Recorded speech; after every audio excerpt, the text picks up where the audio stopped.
सावधान तया शृणु, सावधान होकर सुनाओ, सुनो और सुनिए बंधु माता। तो श्रोता को सावधान किया जा रहा है तो वक्ता सदैव सावधान रहता है। ऐसा नहीं है कि केवल श्रोता सावधान रहेगा वक्ता सावधान नहीं रहेगा, नहीं, दोनों को सावधान रहना पड़ेगा। अरे सरकार भी सड़क पर बोर्ड लगा देती है, क्या सावधानी हटी। हाँ, भगवान शंकर जान रहे हैं कि दुर्घटना पिछले जन्म में घट चुकी है। कथा तो तब भी सुनाना चाह रहा था इनको और सुनवाने ले गया था। पिछले जन्म में दुर्घटना घट चुकी है, इस जन्म में न घट नहीं पाए, इसलिए सावधान। इसलिए हम लोगों के लिए भी सूचना, सावधान। कथा मनोरंजन का विषय नहीं बंधु माताओं, मनोरंजन हो जाता है, ये कथा की विशेषता है, लेकिन विषय मनोरंजन का नहीं है।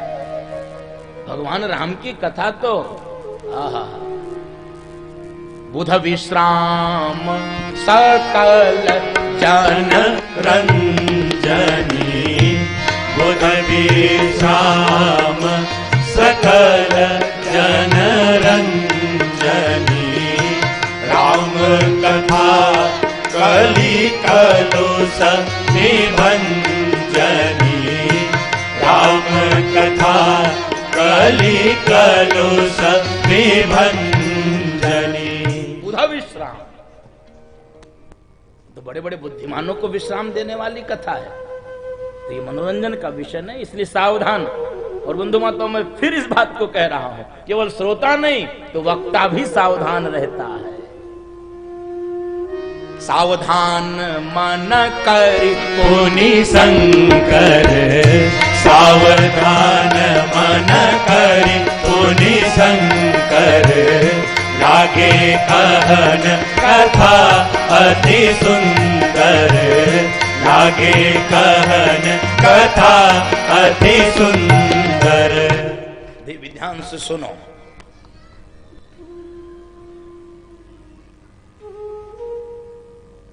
जब जब धरती पर अधर्म, अन्याय, अत्याचार, पापाचार, मांसाचार, मदिराचार, दुराचार, व्यभिचार बढ़ने लगता है,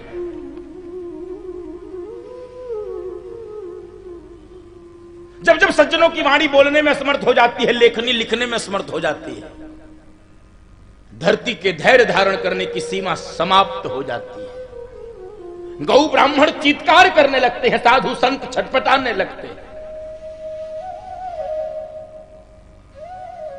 देवता देवलोक में कांपने लगते हैं,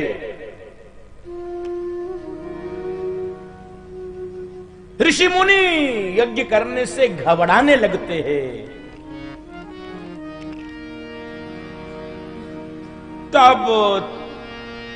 तब प्रभु आते हैं, तब प्रभु धरी विविध शरीरा,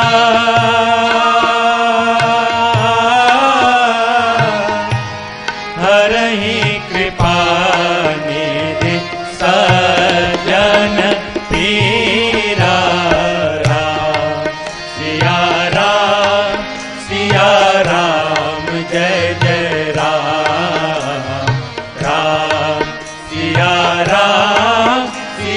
राम जय जय राम। कब कब जब जब होई धर्म के हानि,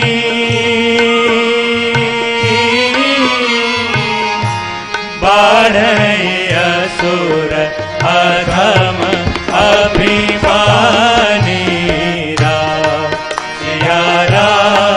सिया राम जय जय राम।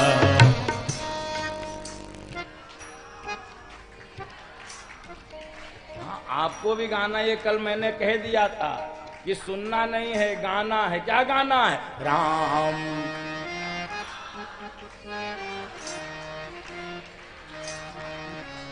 राम सिया राम जय जय राम, राम सिया राम जय जय राम, राम सिया राम जय जय राम। तब तब भगवान आते हैं, तब तब। तो केवल दशावतार नहीं, तो केवल 24 अवतार नहीं, हम सबके लिए भी आते हैं। 24 अवतारों की कथा भागवत में आपने सुनी होगी। तो केवल उतनी बार भगवान नहीं आते हैं, तब तब, यानी जब जब अधर्म बढ़ेगा तब तब भगवान आएंगे, किसी भी रूप में आएंगे। आएंगे निश्चित है, किसी भी रूप में आएंगे। हमारी बुद्धि स्वीकार नहीं करती, वो एक अलग विषय है। हमारी बुद्धि उसको घटना मान लेती है, हमारी बुद्धि उसको संयोग मान लेती है, ये बुद्धि का लक्षण है। लेकिन भक्त उसको संयोग नहीं मानता है, भक्त उसको घटना नहीं मानता है। यही भक्त और संसारी व्यक्ति में अंतर है। भक्त उसको कृपा मानता है, भक्त उसको भगवान की कृपा मानता है, और संसारी व्यक्ति, ज्यादा बुद्धिमान व्यक्ति, उसको मानता है क्या? घटना। कहता है आज ये घटना घटी, आज ऐसा संयोग हुआ। वो संयोग नहीं था, वो कृपा थी। हमारी बुद्धि उसको संयोग मानती है।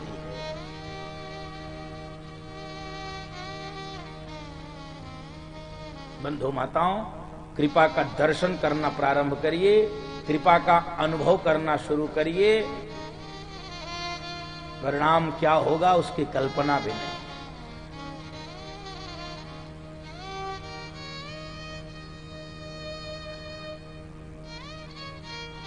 कारणों को गिनाना प्रारंभ किया है।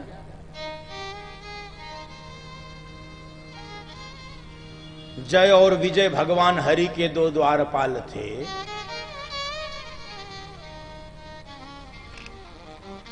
सनकादि ऋषि वैकुंठ में गए भगवान का दर्शन करने के लिए। इन्हीं दोनों द्वारपालों ने दर्शन में विक्षेप उत्पन्न किया। सनकादि ऋषि वैकुंठ में ही इनको श्राप दे दिया, वैकुंठ में ही।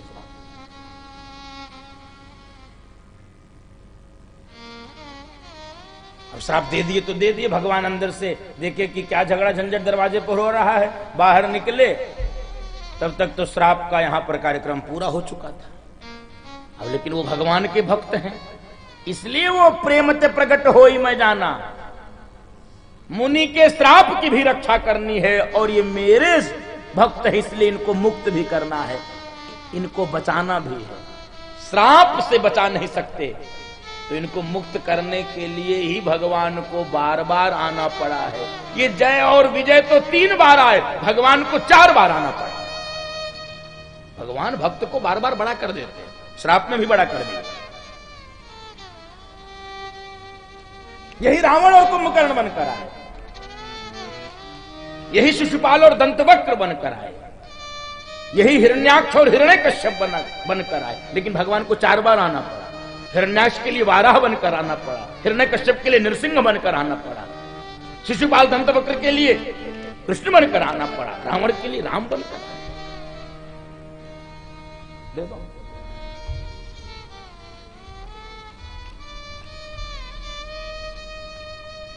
बंधु माताओं,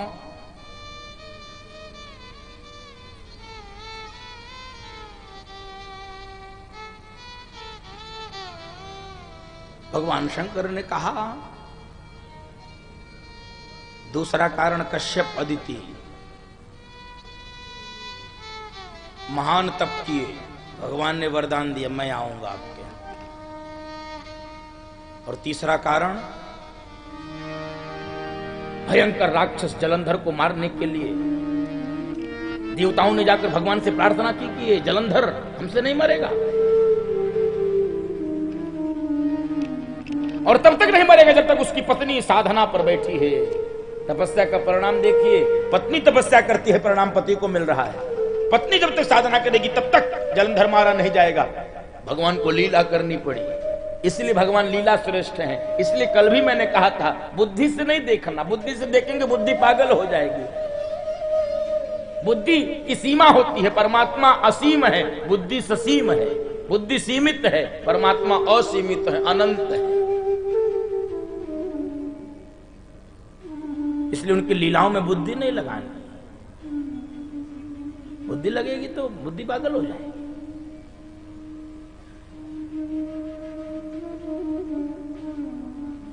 भगवान चले गए जलंधर के यहां। वृंदा इनकी पत्नी जलंधर। वृंदा को लगा कि पति युद्ध के मैदान से युद्ध जीत कर आ गए हैं। आवाज वृंदा यानी जलंधर की आवाज, बोल रहे भगवान।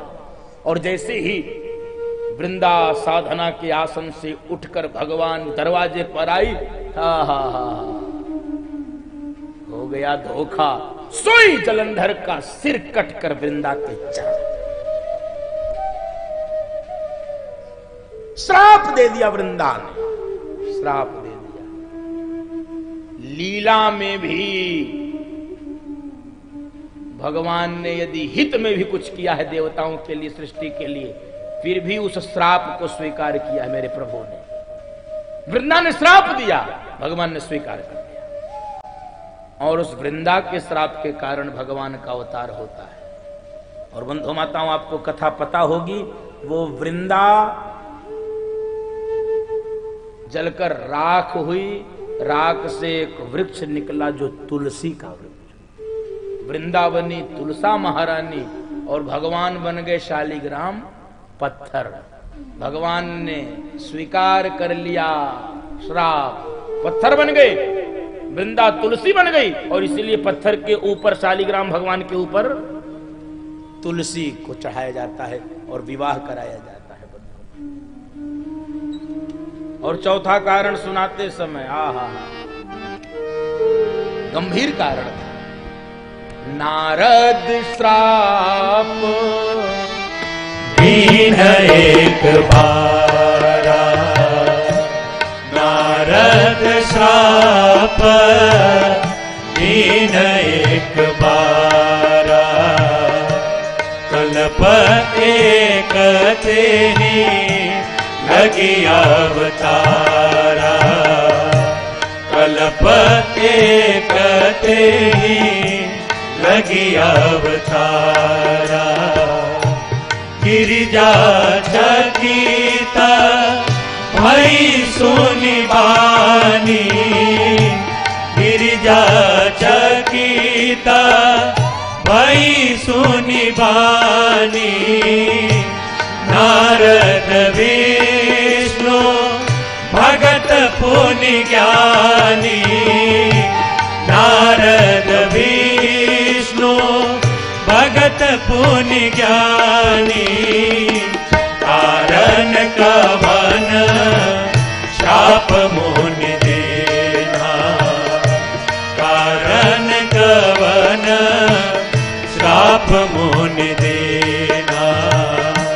का अपराध रमापति कीना, का अपराध रमापति कीना।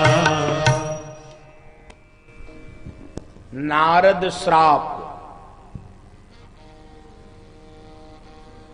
एक तो ये समझिए, मानस में दो प्रसंग एक जैसे हैं, हंसीले रसीले चुटीले हैं, लेकिन जीवन की गंभीर समस्याओं का समाधान करने वाले। कौन कौन से प्रसंग? एक नारद मोह का प्रसंग, दूसरा सूर्पनखा का प्रसंग। ये दोनों एक जैसे हैं। क्यों?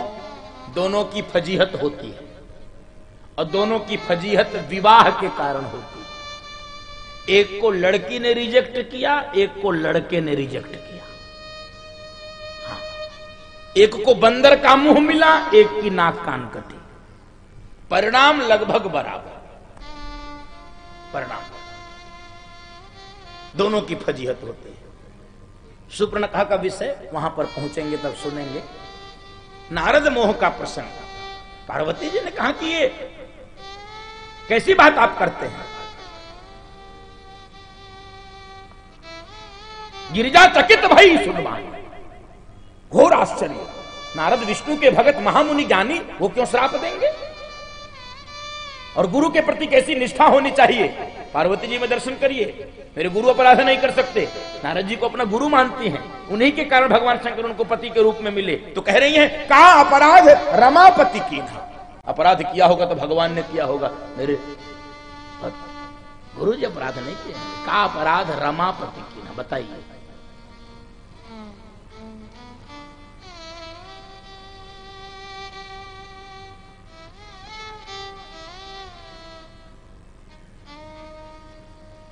बंधु माताओं, गुरु भक्ति ऐसी ही होनी चाहिए।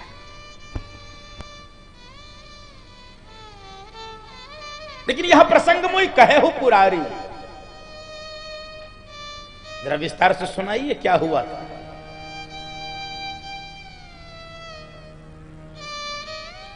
बंधु माताओं, नारद मोह के प्रसंग को विस्तार से आपने सुना होगा। जरा मर्म समझिए, संकेत मर्म क्या है, इसका सार क्या है। नारद जी के मन में अभिमान हुआ। क्या? काम भी मुझको नहीं हिला सकता, मेरी साधना ऐसी है अचल अटल अडिग स्थिर, कोई हिला नहीं सकता, कोई डिगा नहीं सकता।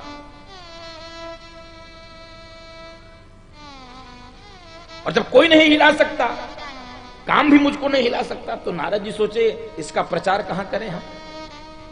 तो नारद जी को लगा कि जिसका रिकॉर्ड तोड़े उसी के पास चले। किसका रिकॉर्ड तोड़े? भोलेनाथ का। भोलेनाथ नाथ के पास पहुंच गए, हमको काम भी नहीं हिला सकता। भोलेनाथ ने सोचा कि जिसको काम भी नहीं हिला पाता है वो अपने मैं से हिल जाता है, अपने अहंकार से हिल जाता है। जिसको कोई नहीं हिला सकता वो स्वयं से हिल सकता, उसका अहंकार उसको हिला सकता है। बंधु माता, ये प्रसंग इस बात की सूचना कर रहा है। इसलिए मेरी प्रार्थना है इस प्रसंग के माध्यम से, सद्गुणों का भी अहंकार ठीक नहीं है। साधक होना, तपस्वी होना यद्यपि सद्गुण है, लेकिन उसका अभिमान होना वह दुर्गुण है। इसलिए कभी भी अपनी सद्वृत्तियों का भी अहंकार नहीं होना चाहिए। कई बार हो जाता है, मुझसे बड़ा सत्यवादी कोई नहीं, मुझसे बड़ा दानी कोई नहीं, मुझसे बड़ा ये नहीं, मुझसे बड़ा वो नहीं। नहीं, बहुत बड़े बड़े छिपे हैं। ये अभिमान ठीक नहीं है।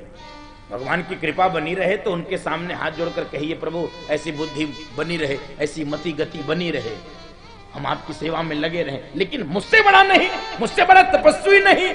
सद्गुणों का अहंकार भी गड्ढे में गिरा देता है, सद्वृत्तियों का भी अहंकार गड्ढे में गिरा देता है। मुझसे बड़ा ईमानदार कोई नहीं, कई बार यही अहंकार हो जाता है। मुझसे बड़ा सत्यवादी नहीं कोई। और बंधु माताओं, जैसे ही अहंकार आता है सोई भगवान परीक्षा लेने चले आते हैं। आपने देखा होगा बहुत बड़े बड़े लोगों को गड्ढे में गिरते हुए। बहुत लोग दंभ भरते हैं, उड़ती चिड़िया के पंख हम पहचानते हैं, और ऐसे दंभ भरने वालों को ही चिड़ियों के बीच में फंसते हुए देखा गया है। जो उड़ती चिड़ियों के पंख पहचानने का दंभ भरते हैं वही चिड़ियों में फंस जाते हैं। इसलिए अहंकार नहीं, समर्पण।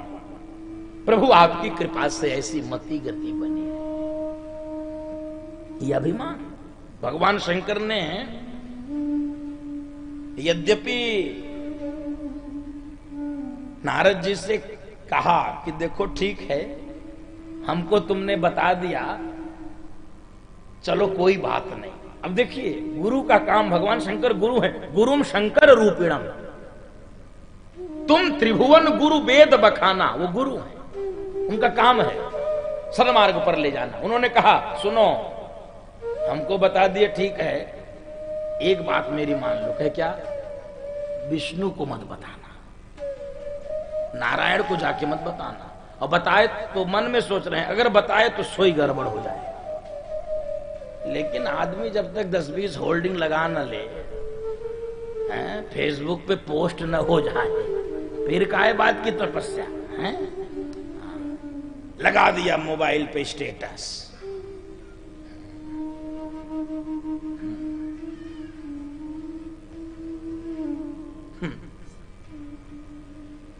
बंधुओं माताओं, मना करने के बाद भी चले गए भगवान के पास।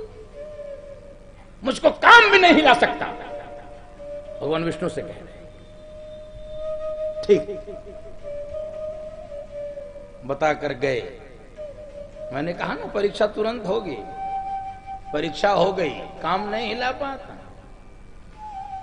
एक सुंदर सा नगर बना दिया। उस नगर का राजा शीलनिधि, उसकी कन्या विश्वमोहिनी, जो कह रहे थे मुझको काम भी नहीं हिला सकता, इनके मन में उसके प्रति आसक्ति। हमको विवाह करना है। ये नारद मोह की कथा का प्रथम भाग था, पूर्वार्ध।